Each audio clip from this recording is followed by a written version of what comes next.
आता महाराष्ट्रामध्ये वडापाव बरोबर काय येणार आहे? मत्स्यपाव. काय? मत्स्यपाव.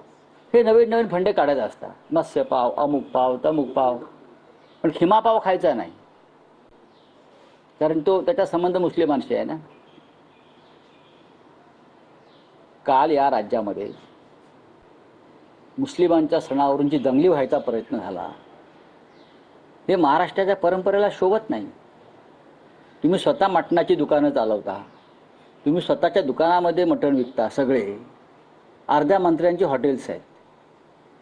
मग तुम्ही तिथे आता फक्त श्रीखंडपुरीच विका ना, काय विकून? महाराष्ट्र हा मांसाहारी आहे, लक्षात घ्या. महाराष्ट्र हा क्षत्रिय धर्माचं पालन करणारा छत्रपती शिवाजी महाराज हे क्षत्रिय मराठा. आणि तुम्ही महाराष्ट्रावर काय लादताय? हे अत्यंत चुकीच्या पद्धतीने महाराष्ट्राची दिशा सुरू आहे. पण सोसायट्यांमध्ये जर कुर्बानी बकऱ्यांची दिली जात असल्याने त्याची परवानगी दिली जात काय सोसायट्यांमध्ये नाही बघा, ह्याच्यावरती गृहमंत्र्यांनी पोलीस आयुक्तांनी बसून तोडगा काढायला पाहिजे होता.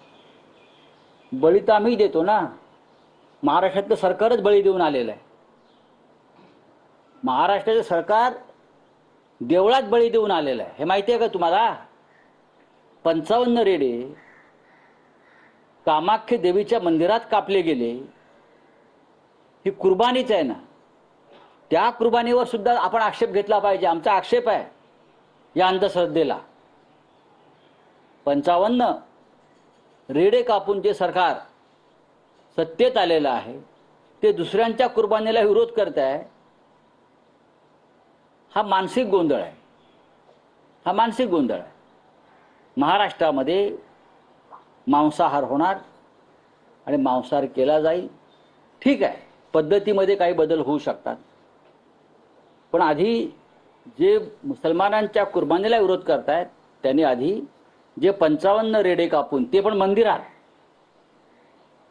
सत्तेवर आले, त्यांच्याबरोबर आपण बसलेला आहात, त्या कुर्बानीला सुद्धा विरोध केला पाहिजे तुम्ही.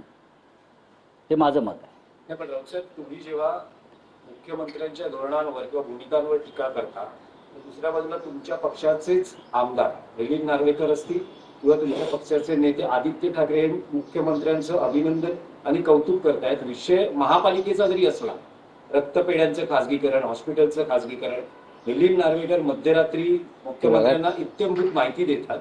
मुख्यमंत्री तो प्रस्ताव महापालिकेत नॉट टेकन करायला लावतात आणि आदित्य ठाकरे त्या विषयावर प्रेस घेतात आणि मुख्यमंत्र्यांचा आभार मानतात आणि तुमचे आमदारही आभार मानतात. ते म्हणतात सत्ताधारी आणि विरोधक हे आता महापालिकेत भ्रष्टाचार मुक्त आणि स्वच्छ कारभार. त्यात चुकीचं काय आहे? महापालिकेत जर भ्रष्टाचार सुरू असेल आणि तो मुख्यमंत्र्यांच्या निदर्शनास आणला असेल आणि मुख्यमंत्र्यांनी त्याच्यावर कारवाई करून ते थांबवलं असेल, तर अशा प्रसंगामध्ये मुख्यमंत्र्यांचं स्वागत करावंच लागेल किंवा सत्ताधाऱ्यांचं स्वागत करावंच लागेल. मी नीटच्या माध्यमातून म्हणतो, जग हा देशभराचा विषय आहे, महाराष्ट्र केंद्रबिंदू आहे.